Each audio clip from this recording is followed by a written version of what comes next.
रियासती वज़ीर दाखिला मोहम्मद अली ने मेतपल्ली में पुलिस के अराजी पर 40,000 पौधे लगाने के रचागोंडा पुलिस के प्रोग्राम का इफ्तिताह किया। उन्होंने बताया कि चीफ मिनिस्टर ने 230 करोड़ पौधे लगाने का निशाना मुकर्रर किया था और अब तक 90% निशाना मुकम्मल कर लिया गया है। वज़ीर दाखिला ने शजरकारी के प्रोग्रामों में तेलंगाना पुलिस के रोल की सितारिश की और कहा कि दूसरे मुकम्मजात भी इस मामले में तेलंगाना पुलिस की तकलीद कर सकते हैं। वज़ीर labour C Malla Reddy, director general police M Mahendra डी मेहमान खुसूसी थे।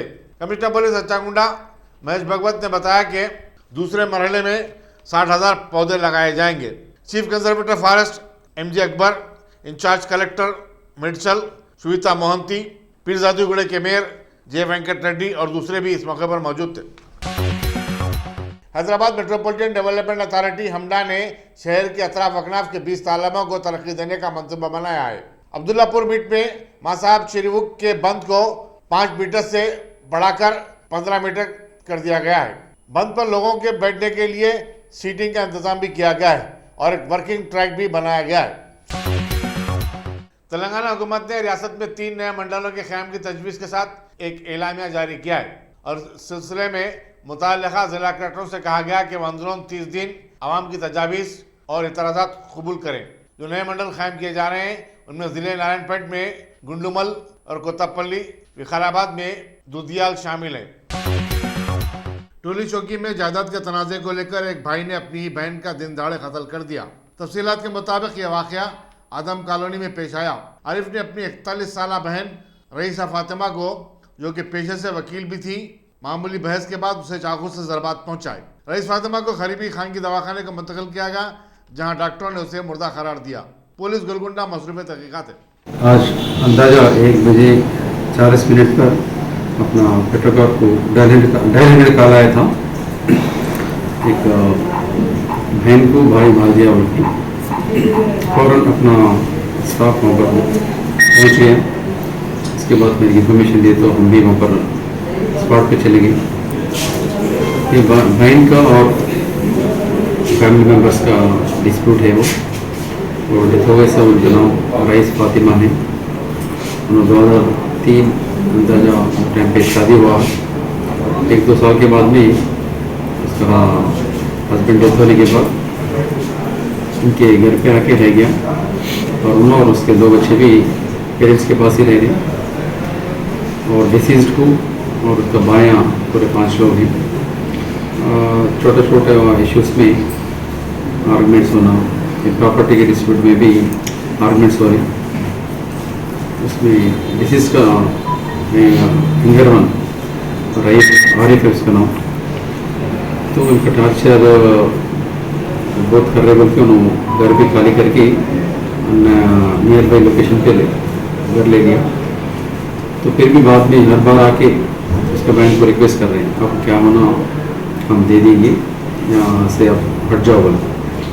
तो उन्होंने बार बार मैं नहीं जाता, मैं केस जाता बोल के थोड़ा टेम्पटेड वर्ड दे रहे थे।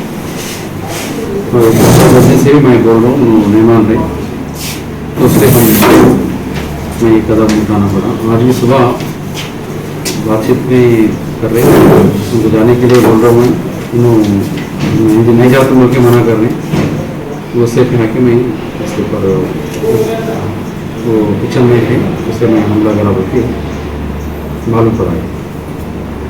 उनका डेथ पहले तो थोड़ा सांस था, तो हॉस्पिटल शिफ्ट होने के टाइम पे डेथ हो गया। डेथ का ऑलिव हॉस्पिटल शिफ्ट करे थे। तो डेथ का सेक्शन वो ये 302 में FIR करेंगे उसके ऊपर। और नो ऐसा कुछ भी नहीं है बोल के मालूम है, क्योंकि उन्होंने सिल्वर और बिजनेस करता है, फैमिली पूरा उन्होंने लीड करता बोल के मालूम है। नहीं क्यों सभी भी दिखा था लोग ऐसा लड़ाई हो रही घर में छोटी छोटी बात पर उनका नहीं, तब तो कोई कंप्लेंट नहीं है। तो उसके खिलाफ दोनों का फैमिली डिस्प्यूट है बोल के कोई कंप्लेंट तो नहीं है। सर क्यों ठीक। जयशंकर एग्रीकल्चर यूनिवर्सिटी ने चावल और दाल वगैरह के 12 नए अक़साम की दरियाफ्त की है, जिसे तवक्को के इंतजाम मरकजी हुकूमत की ज़रिए कमेटी अपने इजलास में मंजूरी दे देगी। वाइस चांसलर परवीन राव ने बताया कि बास किसान इसको तजुर्बाती तौर पर उगा भी रहे हैं, मगर अब इसको मकबूल-ए-आम बनाया जाएगा। उन्होंने बताया कि मरकज ने एग्रीकल्चर यूनिवर्सिटी को ज़रूरी तहक़ीक़ के मामले में ड्रोन के इस्तेमाल की इजाज़त दी है। వ్యవసాయ విశ్వవిద్యాలయం రైతులు పంట ఖర్చు తగ్గించుకోవడానికి ఎన్నో ముఖ్యమైన నూతన యజమాన్య పద్ధతులను కూడా అందుబాటులోకి తీసుకురావడం జరుగుతూ ఉన్నది. మొట్టమొదటగా మనము రాష్ట్ర వ్యాప్తంగా మన నేలలలో మన భూసారం ఎంతున్నదని చెప్పి ప్రయోగాత్మకంగా పరిశోధించడం జరిగింది. దానిలో మనకు తేలింది ఏమిటంటే దాదాపు 250 నుంచి 300 మండలాలలో పెద్దగా భాస్వరం ఉన్నట్టు తేలింది. కాబట్టి ఈ సంవత్సరం 1000 డిమాన్స్ట్రేషన్ రైతుల పొలాలలో డిమాన్స్ట్రేషన్స్ ఆర్గనైజ్ చేస్తూ ఉన్నాము. అగ్రికల్చర్ డిపార్ట్మెంట్తోని కలిసి దానిలో రైతుల పొలాలలో ఫాస్ఫరస్ సాల్బలైజింగ్ బ్యాక్టీరియా, ఈ బ్యాక్టీరియాను మనం ఉపయోగించినట్టయితే భాస్వరం వేసుకోకున్నా కూడా ఆల్రెడీ మనకు నేలలో ఉన్న భాస్వరాన్ని కరిగించి పంటకు అందించడానికి అవకాశం ఉంటుంది. దానివలన రైతులు పంట ఖర్చు తగ్గించుకోవడానికి అవకాశం ఉంటుంది. అదేవిధంగా పెద్ద ఎత్తున పచ్చి రొట్టె పంటలు కూడా మనము ప్రోత్సహించడం జరుగుతూ ఉన్నది.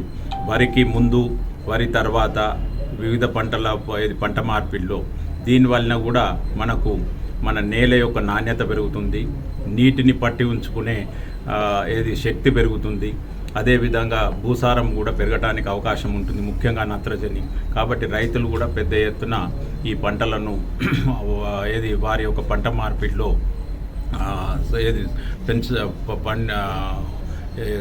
సమకూర్చుకోవాలని చెప్పి నా విన్నపం.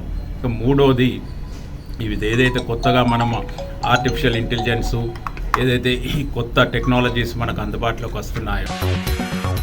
मीरपेट की मेयर के शौहर ने आवामी मसाइल उठाने पर एक कारपोरेटर पर हमला कर दिया। रियासती वज़ीर तालीम सबिता इंद्रा रेड्डी ने इस वाक़े की मजम्मत की और मेयर के शौहर के खिलाफ कार्रवाई पर जोर दिया। बताया जाता है कि मेयर के शौहर आवामी मसाइल उठाने वालों को इसी तरह हमला करते हैं और उन्हें धमकियाँ देते हैं। सरकारी उमूर में उनकी मदाखलत बेजा की शिकायत आम हो चुकी है। वज़ीर म्युनिसिपल एडमिनिस्ट्रेशन KT नवारा भी उनकी ऐसी हरकतों का नोट लेते हुए उन्हें बीवी के कामों में अपनी टांग अड़ाने पर 1 से ज़ायद मरतबा इंतबा दे चुके हैं। మీర్పేట్ మున్సిపల్ కార్పొరేషన్ లో మేయర్ గారి భర్త పెత్తనమే తప్ప మేయర్ గారికి ఏ విషయం అనేది తెలియదు. మేము ఇచ్చేటటువంటి లెటర్లు కావచ్చు, మేము ఇచ్చేటటువంటి సమస్యల గురించి కావచ్చు, ఏది కూడా ఆమెకు అసలు అవగాహన అనేది లేదు. ఇంకో విషయం ఏంటంటే ఆమెను అడిగి మనం ఇచ్చేటటువంటి లెటర్లు ఆమెను అడిగితే మాత్రం ఆమెకి ఏది తెలియదు. ఇంకో విషయం, ఆ మేయర్ గారి భర్త ఆయన చేసేటటువంటి అభివృద్ధి మాత్రం ఎక్కడా లేదు. మీర్పేట్ మున్సిపల్ కార్పొరేషన్ లో వాళ్లకు అనుకూలంగా ఉండే వాళ్ళనే తప్ప ఇక్కడ ఉండేటటువంటి పార్టీలకు అతీతంగా మేము పనిచేస్తున్నాం. అభివృద్ధికి అడ్డం కాదు. మేము ప్రతి ఒక్కరిని కలుపుకొని పోవాలనే ఉద్దేశంతో పార్టీలను పక్కకు పెట్టి కూడా మేము మాకు అభివృద్ధి ధ్యేయంగా పనిచేస్తున్నాం మేము. అలాంటిది మాకు కూడా ఇక్కడ మీర్పేట్ మున్సిపల్ కార్పొరేషన్ లో జరిగేటటువంటి అన్యాయం చాలా ఉంది. ఇక్కడ మేము మొదట్లో 2-3 సార్లు మన మంత్రివర్యులు స్పందించి వాటికి ఇంత అనేసి మాకు ఇవ్వడం జరిగింది. దాన్ని కూడా సరిగ్గా పనిచేయలేనటువంటి అసమర్థత ఇక్కడ ఉన్నటువంటి అధికారులకు కావచ్చు, ఇక్కడ ఉండేటటువంటి మేయర్ కి కావచ్చు. అసలు అధికారులు స్పందించి ఏ సమస్య ఉన్నా వెంటనే పరిష్కరించాలే తప్ప ఇలాంటి ధోరణి మాత్రం మేము ఎక్కడా చూడలేదు. దయచేసి ఈ సమస్యను పరిష్కరిస్తే మాత్రం బాగుంటది. ముందుకు తీసుకెళ్లాలని మాకు కూడా లేదు.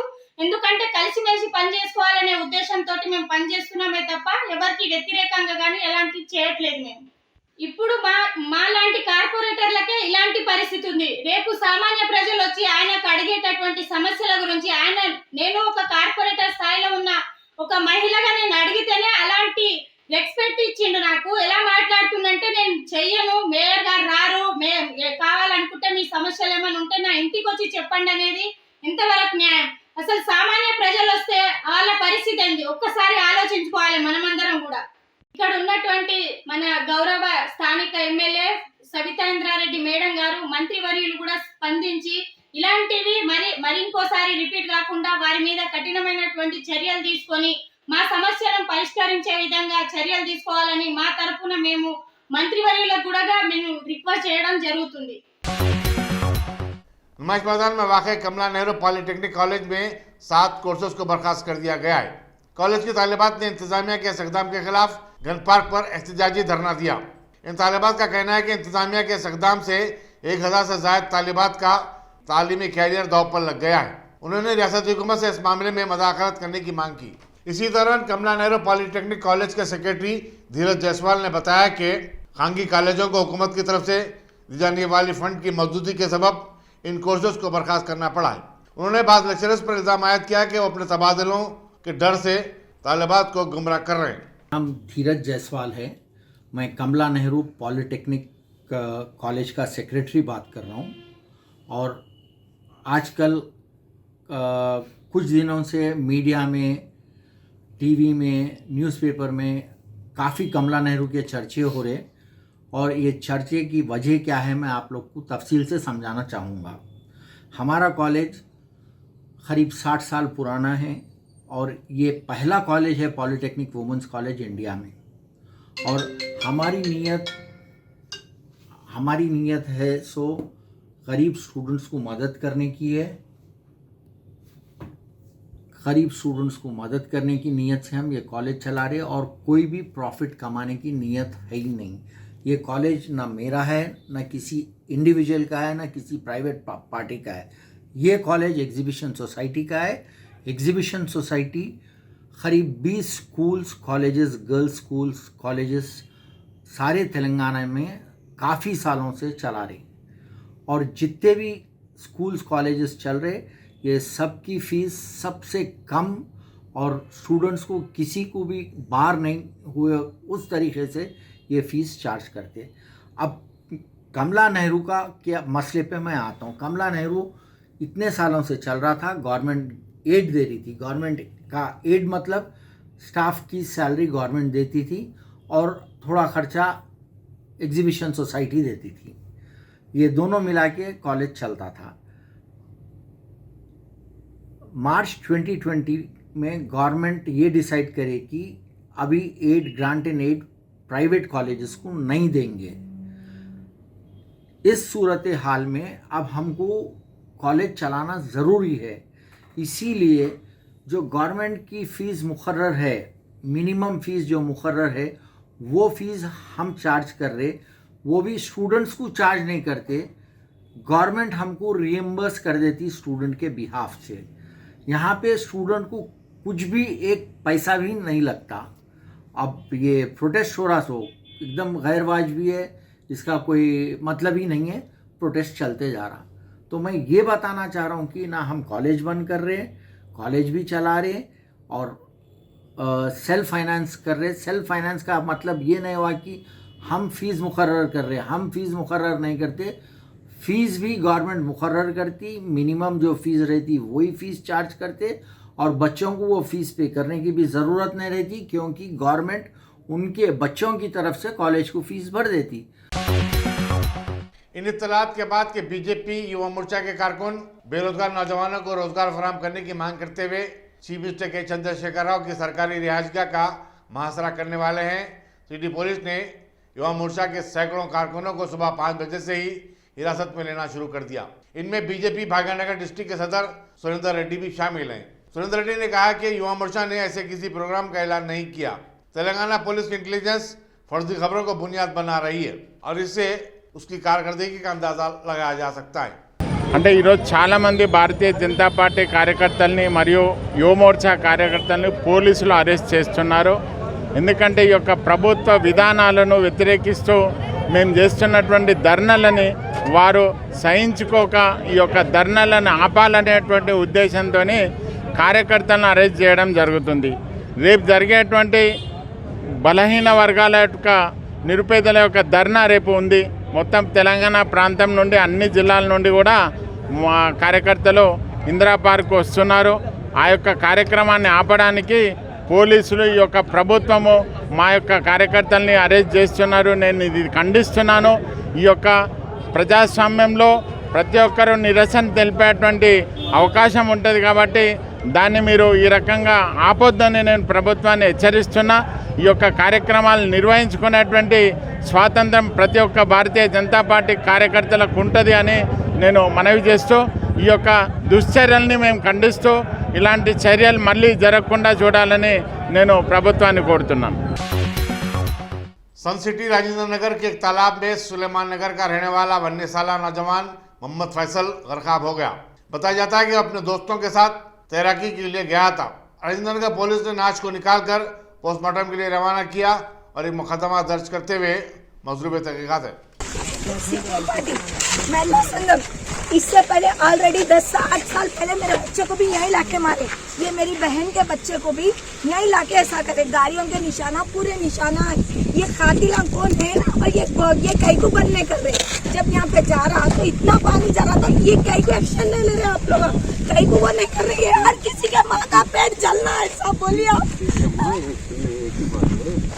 हमारे बच्चों के ऊपर सुनो, ये क्या हुआ अच्छा नहीं हुआ, आपका तकलीफ मैं वो कर सकता हूँ, लेकिन हम जाने के बाद से मुश्किल हो रही है। हम जाने के बाद से मुश्किल हो रही है तो गाड़ी कैसा गई? गाड़ी नहीं जा सकता, गाड़ी किसी हाल में अंदर नहीं जा सकता, तो गाड़ी वो काल किसी हाल में सर वीडियोस लिए सर। इधर से गाड़ी नहीं, हम लोग जाने के बाद से मुश्किल बताए सर हमने क्या गाड़ी जा रहा था, पूरा मुकाम बता के लाए, आपको बोलो तो ही बता के लाता, इधर तक ये इधर से गए ना, आप रोड से आइए। बीएनआर से गाड़ी जाता सर, बीएनआर है ना, बीएनआर से गाड़ी का टहरा है ऑलरेडी निशाना है, और शर्ट पे पूरे जो पकड़े सो निशाना है। अभी देख के मैं शर्ट घर पे, मैं आपसे रिक्वेस्ट कर रही हूँ सर, मेरे को इंसाफ होना, नहीं तो पीएस पे हमारे को भरोसा और कानून पे सब भरोसा उठता था, फिर हम कुछ करे तो नहीं बोलना सर। सुने ना 100%। ये रात में हम लोग क्यों हैं? आपके बच्चे के पास वही सर, मैं कॉल करी गाड़ी में चलो 1 बजे के टाइम पे मैं ये रात में आया, आपको सुनिए आपके पास आया, सुनो हम लोग कोशिश कर रहे हैं अम्मा, हम लोग पूरे कर रहे हैं, लेके आने के वास्ते हम लोग कोशिश कर रहे हैं, ठीक है ना अम्मा? और अब एक रिक्वेस्ट है सर आपसे, ये पानी रुकाने लगाइए सर। 4 बच्चे में से 2-3 बच्चे खाना खा रहे, दावत में उन्होंने आके नहीं बोले, बच्चा बोला जिसको हम दिए आपके हवाले, 4 जने खाना खा रहे, मार देते वो तकलीफ हो मंगा लिया तो बच्चों को अच्छा लगा। सदर रियासती बीजेपी बंटी संजय ने कहा है कि तेलंगाना में बीजेपी की बढ़ती हुई मकबूलियत से चीफ मिनिस्टर के चंद्रशेखर राव की नींद उड़ चुकी है और वो उदयपुर के ज़िमनी चुनाव में अपनी पार्टी को कामयाब करवाने के लिए हर किस्म के हथकंडे अपनाने का मंसूबा बना रहे हैं। नई दिल्ली के तेलंगाना भवन में मीडिया से बातचीत करते हुए बंटी संजय ने कहा कि दलितों के नुमाइंदों के साथ चीफ मिनिस्टर की बातचीत और प्रगति भवन में उनके लिए लंच तरतीब देना चीफ मिनिस्टर के हथकंडों का एक हिस्सा है। चीफ मिनिस्टर के चंद्रशेखर राव BR अम्बेडकर के मुजस्समे की गुलपोशी के लिए कभी भी अपने घर के बाहर नहीं निकले और अब उन्हें दलितों से बड़ी हमदर्दी हो गई है। इस मौके पर अरकान पार्लियामेंट धर्मपुरी अरविंद और बाबूराव भी मौजूद थे। దీన్ని చూసిన తర్వాత హైబద్దినటువంటి రాష్ట్ర ముఖ్యమంత్రి ఏదో విధంగా అడ్డదారిలో అక్రమ పద్ధతిలో ఏదో విధంగా గెలవాలని చెప్పి పాప తాపత్రయపడుతున్నాను. అక్కడ ప్రజాస్పందన చూసిన తర్వాత, ప్రజల ఆలోచన చూసిన తర్వాత, బీజేపీకి వస్తున్నటువంటి ఆదరణ చూసిన తర్వాత డిప్రెషన్ ఉన్నటువంటి రాష్ట్ర ముఖ్యమంత్రి ఎన్నికల జిమ్మికులతోని ప్రజలను మభ్యపెట్టి మోసం చేసే ప్రయత్నం చేస్తున్నాడు. గతంలో అనేక హామీలు ఇచ్చాడు. దళితుడు ముఖ్యమంత్రి చేస్తా అన్నాడు, చేయలే. దళితుడు 3 ఎకరాలు ఇస్తున్నాడు, ఇయ్యలే. ఉన్న ఉప ముఖ్యమంత్రి పదవి తీసేసాడు. అంబేద్కర్ గారి వర్ధంతికి రాడు, జయంతికి రాడు. 120 అడుగుల అంబేద్కర్ విగ్రహాన్ని పెడుతున్నాడు, అది పెట్టలే. ఉద్యోగాలు ఇస్తున్నాడు, ఉద్యోగాలు ఇవ్వలే. అనేక హామీలు ఇచ్చి తెలంగాణ రాష్ట్రంలో మోసం చేసిన తర్వాత ప్రతిసారి ఎన్నికల సందర్భంగా కొత్త స్కీమ్ పట్టుకొస్తాడు రాష్ట్ర ముఖ్యమంత్రి. కొత్త పథకం పట్టుకొచ్చి ప్రజల దృష్టి మళ్ళిస్తాడు. మళ్ళీ దాని మీద చర్చ జరగడానికి. అయినప్పుడు కూడా మంచి చేస్తే, మంచి పథకం భావిస్తే, ప్రజలకు న్యాయం చేస్తే భారతీయ జనతా పార్టీ ఎట్టి పథకం వ్యతిరేకించారు. కానీ ముఖ్యమంత్రి విశ్వాసం లేదు, ప్రజలకు లేదు, మాకు లేదు, ఎవరికి లేదు. గతంలో అనేక సందర్భాలు చూసినాం. హుజూర్ నగర్ ఎన్నికల్లో, నాగార్జున ఎన్నికల్లో పోడు భూముల విషయంలో నెక్స్ట్ గెలిపియండి, కుర్చీ చేసుకొని కూర్చుంటాడు, కుర్చీ దొరుకుతలేదు ఆయన. హైదరాబాద్ ఎన్నికల్లో మీరు గెలిపించండి, వరద బాధితులు అందరూ కూడా వరద తాకిడి ప్రాంతాలు కూడా మళ్ళీ 10,000 నెక్స్ట్ ఇస్తామన్నాడు. ఒక ఫేక్ సంతకం పెట్టినారు కూడా. ముఖ్యమంత్రి ఫేక్. ఆయన పథకాలు ఫేక్, ఆయన పాలన మొత్తం ఫేక్. ఇవాళ హుజురాబాద్లో నిన్న ఇవాళ ఎంత దిగజారిన రాజకీయాలు అంటే, ఎంత చిల్లర పాలిటిక్స్ రాష్ట్ర ముఖ్యమంత్రి అంటే ఇంతకంటే ఇంకా బతికేందుకో నాకు అర్థం కాదు. ఉంటేంది పీక్తేంది, రాజకీయాలు ఉంటేంది పీక్తేంది, అధికారం ఉంటేంది పీక్తేంది. గింత దిగజారి ఒక స్థానంలో గెలవడానికి బరి తెగించి బలిపెక్కి గింత నీచమైన స్థాయికి నువ్వు దిగజారితే ప్రజలు ముఖ్యమంత్రి వ్యవహారాలు చీదరించుకుంటారు, చీతూ అంటున్నారు. అయినా కూడా సిగ్గేస్తలేదు రాష్ట్ర ముఖ్యమంత్రి. అక్కడ బీజేపీ అభ్యర్థిగా పోటీ చేస్తున్న ఈటల రాజేందర్ గారి యొక్క బామర్ది మధుసూదన్ రెడ్డి గారి పేరు మీద ఫేక్ ఐడి తయారు చేసాడు. ఫేక్ ఐడి తయారు చేసి రకరకాలుగా అసభ్యంగా ఇష్టానుసారంగా ఇలా ప్రచారం చేస్తున్నారు. ఫేక్ ఐడి తయారు చేసి వాట్సాప్లో కానీ ఫేస్బుక్లో కానీ రకరకాలుగా ఫేక్ ఐడీస్ తయారు చేసి మధుసూదన్ రెడ్డి పేరు మీద ఇష్టానుసారంగా ప్రచారం చేయడం. వాళ్ళే ఐడి క్రియేట్ చేస్తారు, వాళ్ళే ప్రచారం చేస్తారు, మళ్ళీ వాళ్ళే దృష్టికోణం కలబెడతారు. यूनिवर्सिटी कॉलोनी राजेंद्र नगर की मस्जिद रियाजुल जन्नह के मौज़न मुख्तार आलम के बयान पर जो सोशल मीडिया पर वायरल हो रहा है, मस्जिद कमेटी के सदर जफ़र अहमद सिद्दीकी ने अपना रद्दमल जाहिर किया और बताया कि मौज़न मुख्तार आलम ने मस्जिद के चंदे में 51,000 रुपये का खुर्द-बुर्द किया, जिसकी बुनियाद पर उनकी खिदमत को बरतरफ कर दिया गया है. उन्होंने मुसलमानों से अपील की कि वो मस्जिद से मुताल्लिक़ फैलाई जाने वाली मनगढ़ंत बातों पर यकीन न करें. इस मौके पर मस्जिद के खतीब मोहम्मद शमीम अख्तर, मौज़न मोहम्मद अब्दुल्ला और जफ़र अहमद के वालिद अहमद सिद्दीकी भी मौजूद थे. और नवाज साहब मेरे हरदिल अजीज़ भाई के सामने वो लोग मस्जिद के कैमरे तोड़े. मेरे पास वीडियो रिकॉर्डिंग है. मस्जिद के कैमरे तोड़े, मस्जिद के लौका तोड़े, मस्जिद को नुकसान पहुंचाए. और मिर्ज़ा रहमत बेग साहब की ये सदारत में हुआ. मैं अदबन आपसे गुजारिश करता हूँ मिर्ज़ा रहमत बेग साहब से, मेरे भाई से, कि इस मामलात को हम जो कमेटी है उनसे पूरों से राब्ता करें और पूरे हर चीज़ का मैं बयान करूँगा.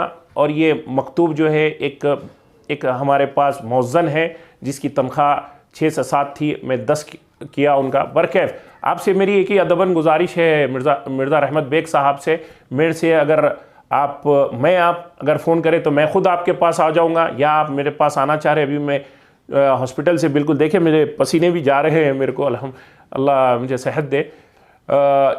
आइए मैं आपको पूरी तफसीलात बताऊंगा, इसका ब्यौरा दूंगा. मैं आपको अकाउंट्स चेक कराऊंगा. अल्हम्दुलिल्लाह अल्लाह का करम है.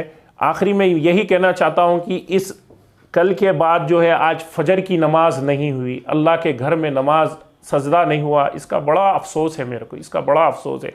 आज फजर की नमाज के लिए हमारे मुफ्ती साहब गए थे, मौज़न साहब गए थे, दोनों जाके चेक करे, ताला पड़ा हुआ था. फ़ोना करे, फ़ोना नहीं हुए.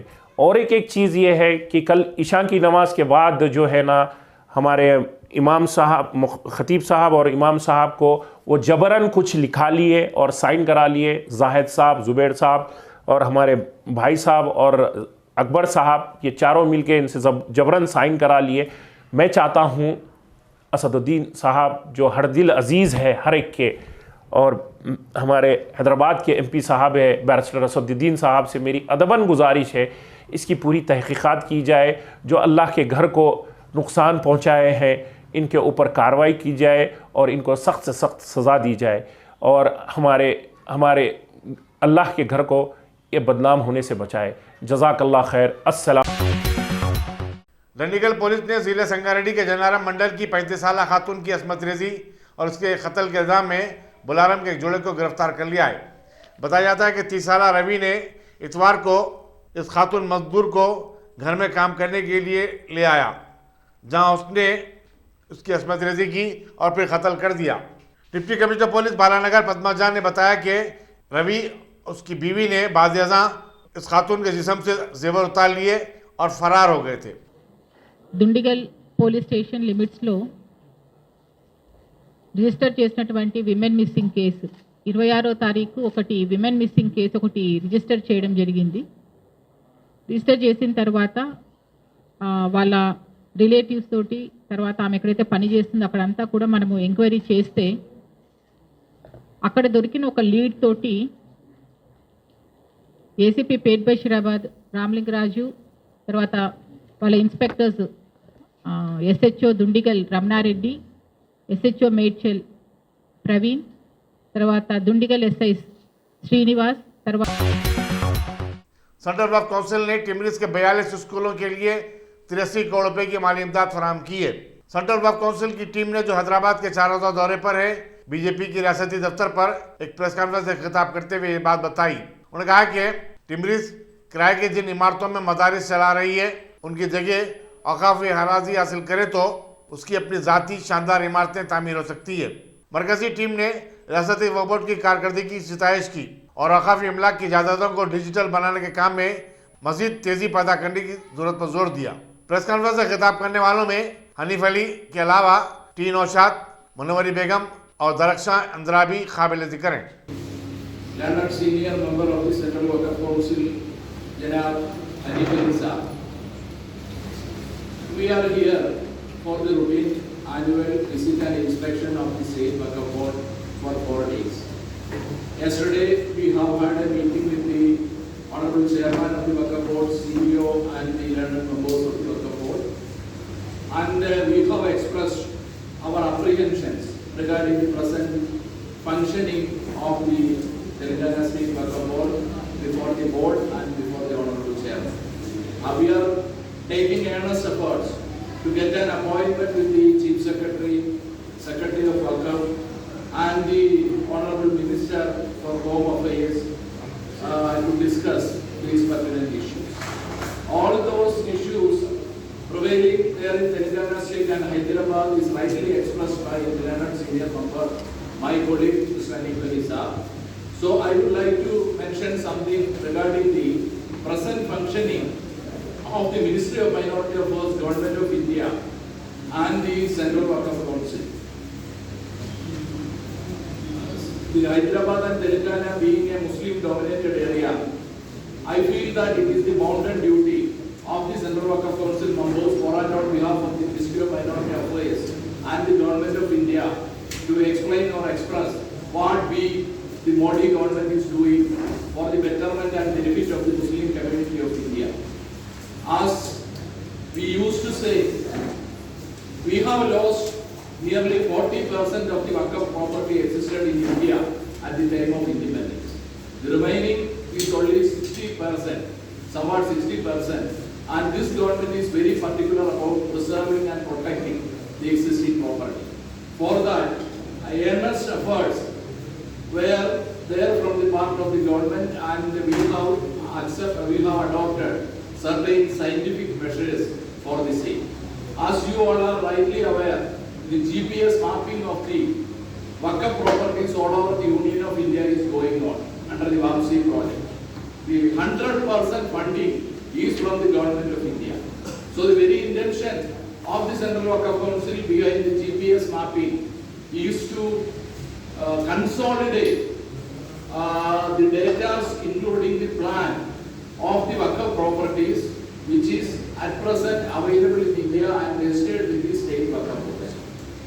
As far as the state of Telangana is concerned, this duty is entrusted to IIT Roorkee. To a certain extent, they have started the work, but due to Ibrahim Patan के इनमंदू मौजे में बरकी बोर्ड की लापरवाही और गफलत की मिसाल इस मौजे में हाई टेंशन वायरों का बरकी खंभों से लटकने से मिलता है। मुकामी सरपंच ने बार बार हुक्काम की तवज्जो जानी मबजुल करवाई और बच्चों के इसके जद में आ जाने के अंदेशे से वाकिफ करवाया, लेकिन हुक्काम के कान पर कोई जू तक नहीं रेंगी। సార్ మాది ఎలిమినేట్ సార్, నా పేరు దంగే, మా ఇంటి దగ్గర కరెంట్ ఉంది, దీన్ని తీసిపోయాలి సార్, తొందర తీపిస్తే మంచిది. ఒక బర్జోడు చచ్చిపోయింది, మాకు అపాయం సార్, ఇంట్లోకి నీళ్ళు వస్తున్నాయి, ఇది వాటర్ గుంతు, ఇది మొత్తం మీద ఇదే చాలా రోజులు అయిపోయింది, ఎవ్వరు పట్టించుకోలేదు సార్. మాకు సర్పంచ్ చెప్పినాము, ఎంపీకి చెప్పినాము, ఎమ్మెల్యేకి చెప్పినాము, ఏ సార్ ప్రతి ఒక్కరు చెప్పినా కానీ దాన్ని తీసుకుంటలేరు, చూసుకుంటూ పోతారు సార్, తీసుకుంటలేరు. దాన్ని తొందర తీపిస్తే మంచిగా ఉంటుంది సార్. మీరు గింజలు అనిపోయింది, కరెంట్ పోయి దుడ చచ్చిపోయింది, మాకు అపాయం సార్, తొందర తీపేయాలి సార్. మాకు ఎవరు వస్తారో మానవుడే లేడు సార్, ఇది తొందర తీపిస్తే బాగుంటుంది. మాకు అపాయం సార్, ఇంట్లో కాడ బట్టలు ఉత్తాం, పిల్లలు ఆడతారు, దూళ్ళు ఉంటుంది, మాకు కష్టం సానం సార్. వానలు వస్తాయి సార్, వానలు వస్తే గుంత నింతుంది, వైర్ దగ్గర పడుతుంది, ఇదంతా మొత్తం ఇళ్ళకి సాట్ వస్తుంది సార్. వైర్ దగ్గర పడి ఇళ్ళకి ఇదంతా సాట్ వస్తుంది, వాస్తవానికి మొత్తం అందరు సాట్ వచ్చింది సార్, వీడికి వచ్చిన నీళ్ళు. ఇది తెగిపోయింది ఊరంతా గుర్తుగాని సర్పంచ్ పట్టించుకోడు సర్పంచ్ పట్టించుకోడు ఎమ్మెల్యే వాడు ఎవరు పట్టించుకోలేదు సార్ సర్పంచ్ ఉండాలి లేడా అని మాకు కూడా తెలియదు అధికారులు ఏమంటారు అధికారులు కూడా చెప్పినాము చెవులు ఒప్పుకోపోతారు సర్పంచ్ ఉండలేడా అంటారు అధికారులు కూడా అంతే అంటారు సార్ ఎవ్వరు పట్టించుకుంటారు దీన్ని పట్టించుకున్న మానవుడే లేడు మాకు అపాయం సార్ తొందరగా తీపేయాలి మీరు झारखंड के धनबाद में चारशंबे को एडिशनल सेशन जज उत्तम आनंद की हादसाती मौत की पुलिस अब मुख्तलिफ जावियों से तहकीकात कर रही है। उत्तम आनंद सुबह 5:30 बजे अपने मामूल की चहलकदमी के लिए रिंदी वर्मा चौक के पास से गुजर रहे थे कि एक 7 सीटर ऑटो ने उन्हें पीछे से टक्कर दे दी। हादसे का वीडियो फुटेज सोशल मीडिया पर वायरल भी हुआ है, जिससे इस हादसे के कत्ल में तब्दील होने के काफी शवाहिद मिलते हैं। झारखंड हाईकोर्ट के वकील प्रभा सिन्हा ने इसे सफाकाना कत्ल का केस बताया है। Senior superintendent police Sanjeev Kumar ने बताया कि इस कत्ल के मुहर्रिकात का अभी तक इल्म नहीं हो सका।